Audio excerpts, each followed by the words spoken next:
Hey everyone, welcome to today's video. I wanted to share something I've been meaning to give you guys for quite a long time now, which is a beginner kind of homeschooler advice video. I think in the last 2 years, a lot of people began homeschooling out of necessity, and then a lot of people fell in love with it and decided to stay with homeschooling for their family. They figured out it was a good fit and they have decided to continue. I have been receiving so many messages over the past, especially year, of people saying like, hey, how do I get started? What's your best advice for getting started? We're down this new path. Or in the last year or two, we realized that the public school system was not benefiting my child, and we're going a different route now. So there's a lot of different reasons that families are homeschooling, and we have this big surge of homeschoolers.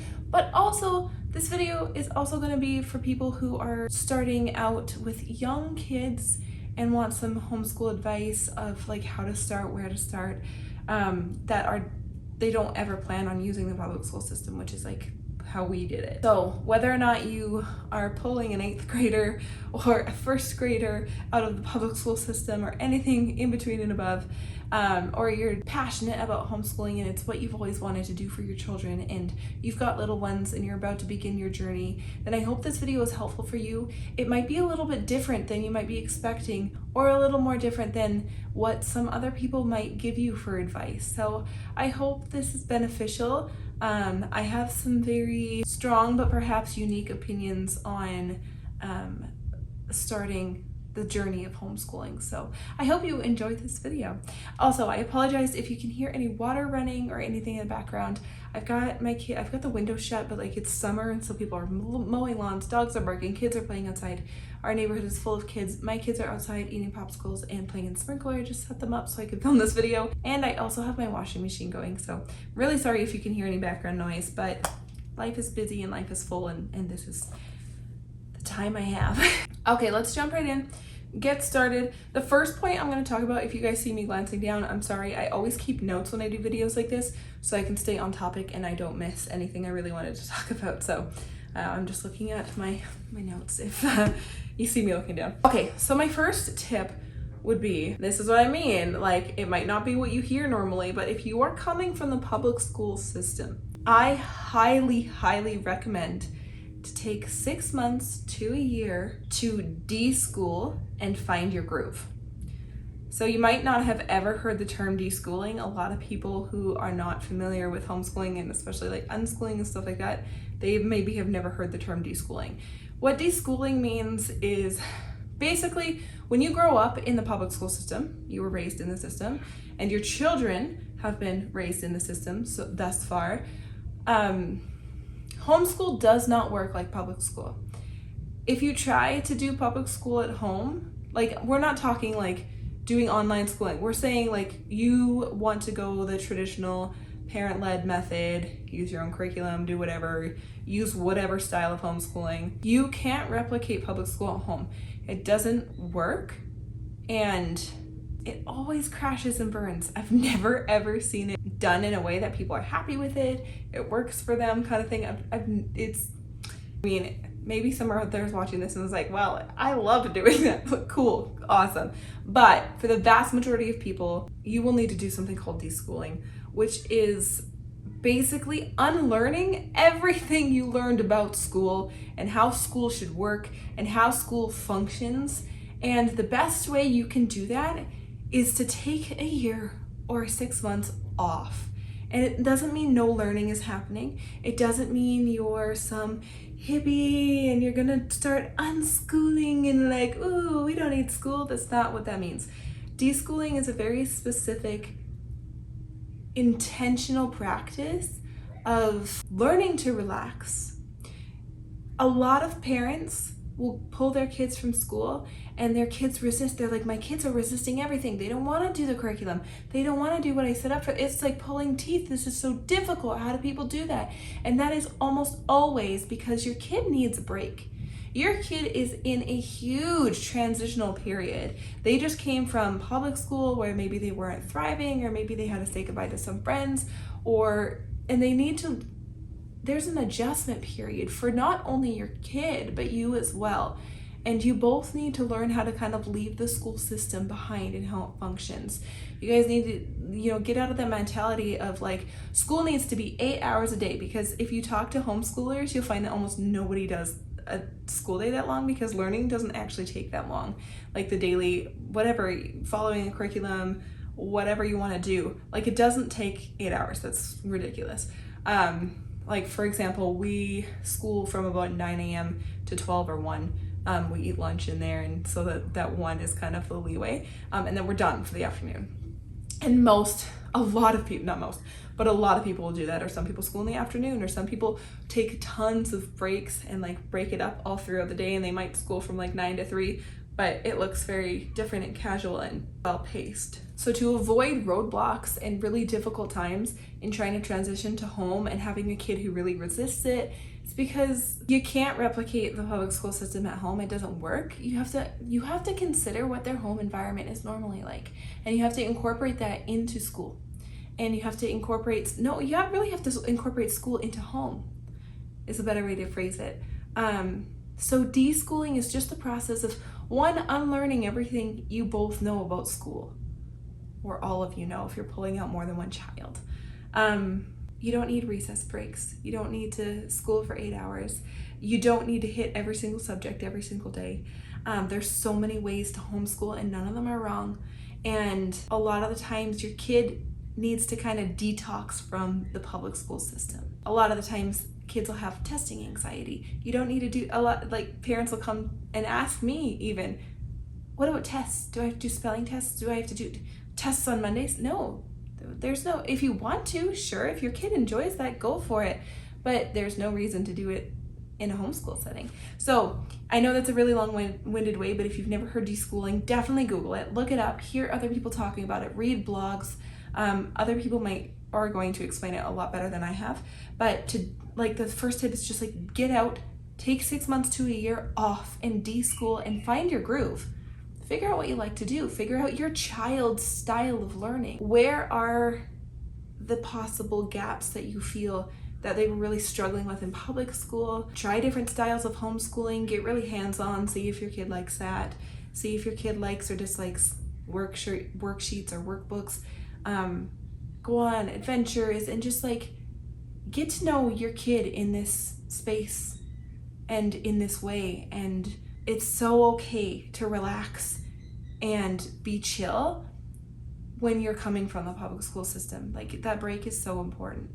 And it's not necessarily a break. It's incredibly vital to set yourself up for a good homeschooling life. Okay, now so I talked to the public school, to homeschool transitioners. Now let's chat to I am just going to start homeschooling my kid. It's what I've always wanted to do. They've never gone to public school. They've never been in that setting. My first tip of advice for you, please be slow and chill on the curriculum. So we're talking about people who have like under kindergarten, grade 1 age. Maybe you're starting in preschool, maybe you've got really young ones.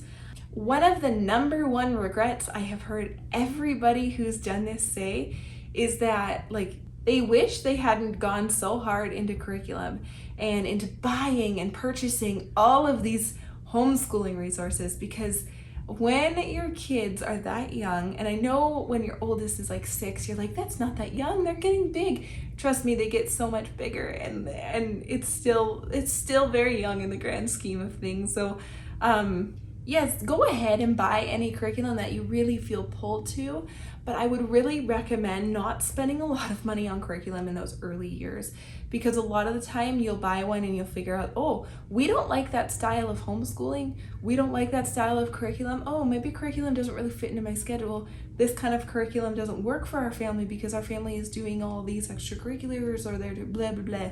There's so many different variations, and you get to pick what variation works for you and your family. So in those early years, I would seriously recommend just developing a rhythm. A rhythm is different from a schedule. A rhythm is something your child can look forward to and expect every day. Or, they might know that, okay, on Tuesdays, we're always baking. We do something with baking. On Wednesdays, we're always painting. So your kid will kind of understand, and maybe like, oh, on Thursdays, we go to the library in the mornings. And it's a very loose, flexible schedule, I guess you could say, but it's a family rhythm.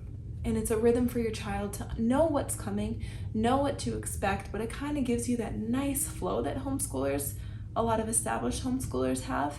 And it can help you get to know your child. So we still use rhythms instead of schedules now, but our rhythms look a little bit different because my kids are older. We're going into 6th and 3rd grade this year. And so our rhythms are like, okay, morning math, and then so they know like on Monday we'll start with morning math and we'll do this, and then we'll pause and we'll bake, and then we might go on a nature walk, and but they know that that's our rhythm for Monday, Tuesday, Wednesday, Thursday, Friday.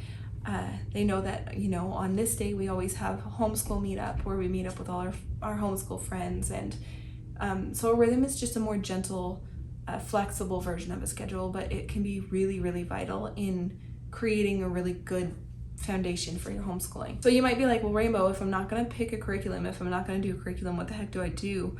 I would say focus on fun, focus on hands-on, really captivating learning opportunities. Involve your kid in what you're doing, go out and explore, kind of just play this game of follow the leader with your child. There's this skill you learn as a homeschooling parent when you're embracing learning throughout your entire day. So, if you're busy and you've been doing like school runs or whatever, and you're like not used to doing this, it can be an adjustment. But if your kid asks a question, instead of just being like, oh, I don't know, or like, oh, we'll get to it later, dive in with them.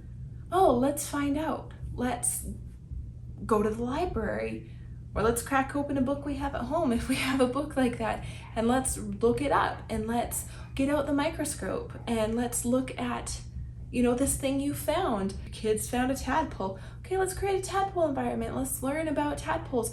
Let's get a book from the library about tadpoles and watch it grow and watch it expand into its next thing. That kind of stuff is so amazing for those early years. Those like between preschool and 1st grade. There's really nothing that can replace that style of learning, because you're creating a love, like a deep love of learning, not of schoolwork, not of arithmetic or just rigid schooling. You're creating a love of learning. And when your kid develops this early love of learning, then it's really not very hard to have them go off and explore and like really thrive in school. When you do want to maybe incorporate a curriculum, or you do want to follow something, they tend to do much better when they've had that like just rich early childhood education, but education in a way that is more free and flowing. Something else I would really recommend if you have little ones is to read and research a little bit about the idea of no academics before the age of 7. This is what we are really passionate about. It's very common in like the Waldorf community. We're not Waldorf fully, we're a little bit like Waldorf sprinkle inspired. There's like a sprinkle of Waldorf in our learning. That's why we use rhythms, and so take what you like and leave what you don't in any single method that you ever come across. But I find it very fascinating. It's not just Waldorf that talks about this. There's a lot of child psychology and child rearing philosophies that talk about this, but the importance of like and child development philosophies too, that talk about the development of a child's brain, and when they are physically even there, like the bones of the hand, when they're finished being developed, none of those are really done until the age of 7. And so a lot of people are like, my 5-year-old's not reading, oh my God. Well, it's like, yeah, because they're probably not ready. But then you see somebody who pauses and waits, and their kid picks up everything after like 7 years old. They're like, oh, I'm doing this, I'm doing that, I'm doing this. And then you have a 7.5, 8-year-old who's devouring chapter books. It doesn't always work out that way, because some kids, struggle or might have a learning difference that you didn't know about, or whatever. Things happen. But I highly recommend researching and looking into the whole idea of no structured, strong academics before the age of 7. That doesn't mean you don't get to introduce math concepts or read to your child thoroughly. Like, please read to your child and count things. But like, we don't need flashcards being like, drilling, you know, like it's unnecessary. So I highly recommend that. Okay, guys, I'm so passionate about homeschooling, and I've already talked for so long. I'm just gonna try and move through, but those are two really important points, and I wanted to address both of my public school to homeschoolers and my straight into homeschoolers, and maybe each of you can take bits from each section of advice, perhaps. Okay, this is a big one.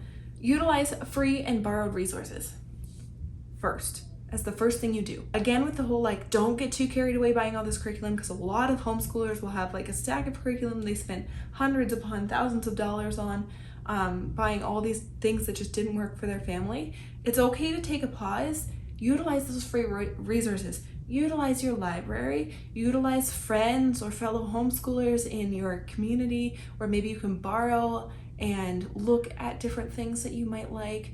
Online blogs, homeschool blogs, there's so much. YouTube channels, there's so many people that have like dedicated their time to free resources and learning units and things like that. There's so much you can find out there. And I highly suggest utilizing those first before you go searching for like some big curriculum stuff. But even when you purchase curriculum, it doesn't have to, you can really keep it affordable, because some curriculums can be very expensive, and utilizing free resources like your library and the internet and printing off things at home can make your cost go down immensely. So it's definitely really worth it. And especially with libraries and stuff, you can sample things, right? And that kind of goes into my next point, which go and taste different curriculums, different methods of homeschooling. There's so many methods, you would be overwhelmed. Well, I'm sure like it is very overwhelming to start homeschooling and be like, oh my God, I don't know what we want to do. There's so many options. Like when you realize how many options there are, it can be very overwhelming. So feel free to like not pick anything, not commit to anything for now, and go on a tasting of homeschool curriculums and methods. There's a lot of free resources and free samples. Like I said, curriculums often will have samples that you can download or print or whatever for free, just to like kind of sample their content. Do research, look into, oh, maybe I'm interested in Montessori, maybe I'm interested in Waldorf, maybe I'm interested in Charlotte Mason. You know, like there's so many different factors. Do I need secular curriculum, which is like not religious? Do I need religious curriculum? Figure things out and like sample things for yourself.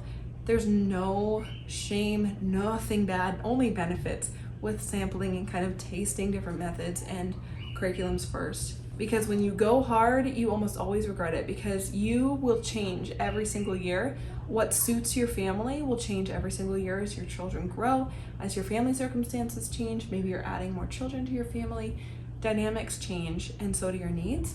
And so when you go hard fast, a lot of the times you're just wasting money and time, and you're just stressing yourself out. So it's definitely get to know on a more intimate level different methods and things that will work for your family, and try them out and play around with them and find what works for you first. I talked a bit about rhythm and how rhythm is different from a schedule, but I highly recommend the idea of rhythm. You can Google this and like do some research and get more in depth with the idea of what a rhythm is. But again, following a rhythm doesn't have to be like a Waldorf thing. It doesn't have to be anything, but it's just not as rigid as a schedule. And I find when you have a rhythm, when life gets crazy, because this is the thing, life, when you're homeschooling, life will get in the way. 100%, it always does sometimes. And that's okay, that's normal. We all go through it. Like, we're not all homeschooling 5 days a week. It's different for every family. Some people homeschool 2 days a week. Some people homeschool 3. Some people homeschool 8. I'm kidding. So, but it's just different for every single family. And when you follow a rhythm, which is just, again, it's just kind of like a flow, instead of like, okay, on Mondays at 6 a.m. we wake, we get dressed, by 7 a.m. we're eating breakfast. It's like so rigid. There's no room for flexibility. There's no room for life. With a rhythm, it's like, okay, we're gonna do morning walk. We're gonna walk the dog. We're gonna get out in nature, stretch our legs a little bit, get all of those, like, you know, sillies out, get everybody ready to focus. Okay, then we're gonna flow into art on Mondays. And then we're gonna flow into this. You just pick the things that fit your schedule. You know, on Wednesdays we go to grandma's house and we help her garden. Whatever, right? But your kid knows what to expect. You know what to expect, but it's flexible. So I highly, highly recommend looking into a rhythm. This is really important and really hard, not only for people coming from a public school system, but people who were raised in a public school system, which is most of the homeschoolers that are homeschooling. Vast majority of people who are homeschooling went through the public school system. It wasn't good for them. They didn't like their experience, and so they choose to homeschool their children. That's like a pretty large percentage of homeschoolers.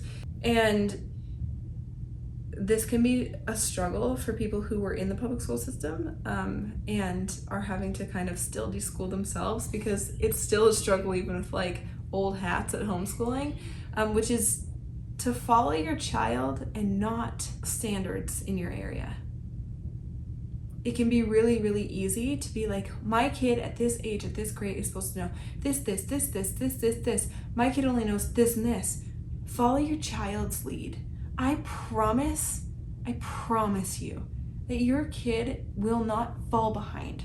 Fall behind who? Who are they falling behind?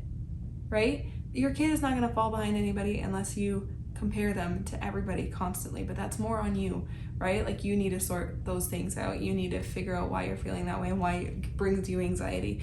But like, you don't have to meet any giant list of standards. It's way more important to follow your child's lead and figure out what they need and the pace they need. And because when you foster that, like, again, that love of learning and the pace that your child requires, then they're able to like do all of these things that you might, maybe meeting standards is important to you to a certain degree or something, but like when you take the time to just follow your child and let them go at their pace, they will shock you by how fast they can just get things, or things click, and how much they can roll through learning and information and curriculum and things like that once they understand an idea or a concept. But we're all human and we're all so different. It's okay if it takes more time for your kid to do X, Y, or Z. And so it's really, really good to follow your child's lead and not what a piece of paper says your child should know by a certain age. And we talked about it. If something's not working, don't use it, drop it. And if you're just like taking a break and trying to figure out what you want to focus on, and you're like, well, what the heck do I focus on then? Read. Read to your kid if they're not reading. Have your kid read to you if they're learning to read.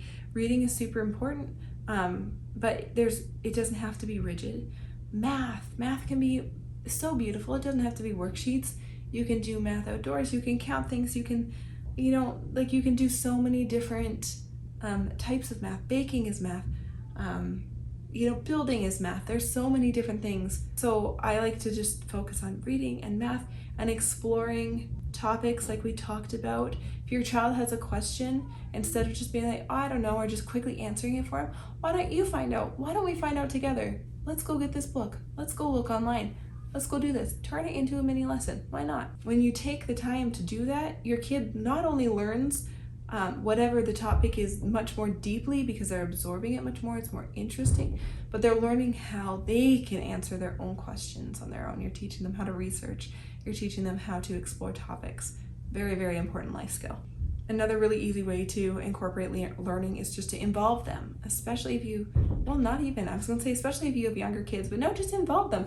If you're building a project in the garage, come on, kids, learn how to build something. Let's start incorporate math, incorporate whatever. Have them read the instructions if you're doing something like that.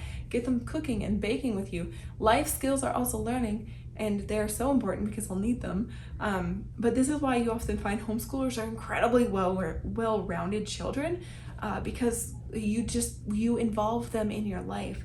Take them to the grocery store, hand them the list. What do we need? This is our budget. Let's try and stick to it. How much is that item? Okay, pull out the calculator, or here's your piece of paper, do the math for it. There's so many different ways you can incorporate learning. And don't forget to play too. Play is so important, and play is absolutely vital in learning. So if you're like, I don't know where to start, just focusing on those few things is a well-rounded education for your child while you're taking a break from the homeschool or from the public school system, or while they're still young and you're figuring out your method.